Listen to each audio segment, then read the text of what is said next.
Right, okie dokie. So, this is a fun one, and this is definitely one of my favorite movies in the Marvel Cinematic Universe. Yeah, Guardians of the Galaxy, the first one, the first Guardians of the Galaxy. This was kind of like just sort of like a breath of fresh air. This was just like a year before the new Star Wars film came out, and we were all excited about the new Star Wars, and we were all kind of like thinking, "Oh yeah, there's a new Star Wars film coming out. Brilliant, great."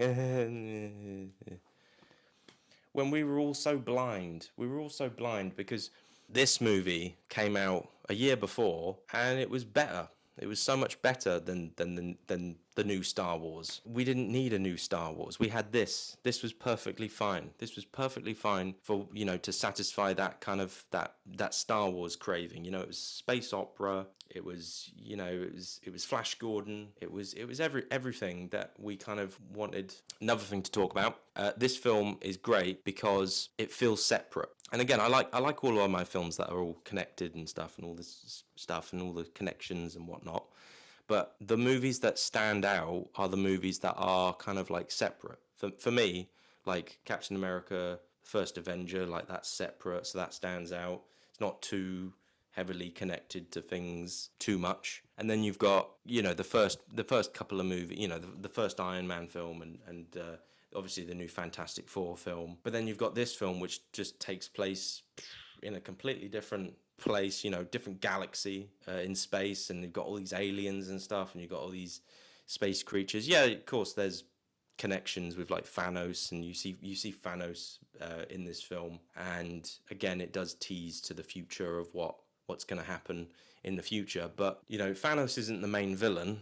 You've got a completely different villain in this film. You got this Ronan guy, and yeah, this film felt nice and separate. Like you could just enjoy it on its own, and it was a good laugh. And the characters in this are really great. You've got Chris Pratt, who at the time was kind of like that kind of fat dude. Not to be horrible, but he was like that funny fat dude. He obviously got in really good shape for this film, and and then he became like the leading man action guy. He became that Harrison Ford type dude, or that Brendan Fraser type dude. And then of course Dave Bautista, who's really really funny because he's like completely, he doesn't understand irony, he doesn't understand sarcasm or anything like that.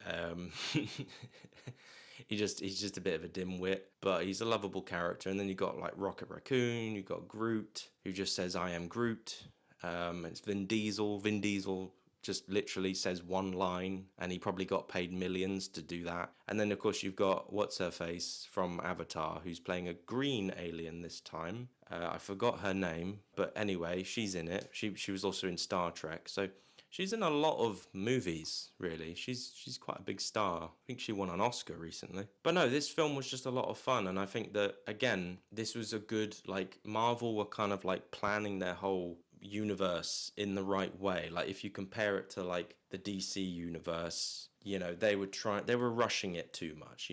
They wanted to get to their version of the Guardians of the Galaxy too soon, with the Suicide Squad. And it's sort of like Marvel. They made a bunch of movies that were kind of like more sort of straight up. Oh well, here's your normal characters: Iron Man, Captain America, Thor. Here's your normal characters. Now here's these weird, strange sort of offbeat, characters. Here's a tree. One of them's a tree, and yeah, like this is a good movie. This is a great movie. It's fun. It's got lots of great music. James Gunn is the director.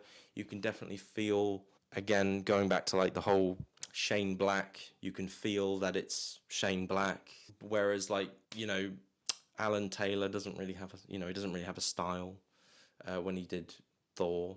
But no, you can definitely feel that this is a James Gunn film. He did the film Super and Sliver, and yeah, he obviously recently did the recent Superman film, and yeah, no, yeah, people were loving it. People were loving like Marvel. It was a happy time. It was a happy time to be a Marvel fan. I also as well like definitely made an effort to go and see every single Marvel film. Like any if there was a Marvel film out, I would go and see it. It would be like comfort food. But that kind of changed. That changes a little bit. I started to not bother as much. But we'll get into that later. But yeah, anyway, this film is a fun film. Great music, great characters, great action, lots of laughs. I don't really know what else to really talk about, to be honest with you. I think let's just move to the next one. Yeah, let's go. Let's go to the next one.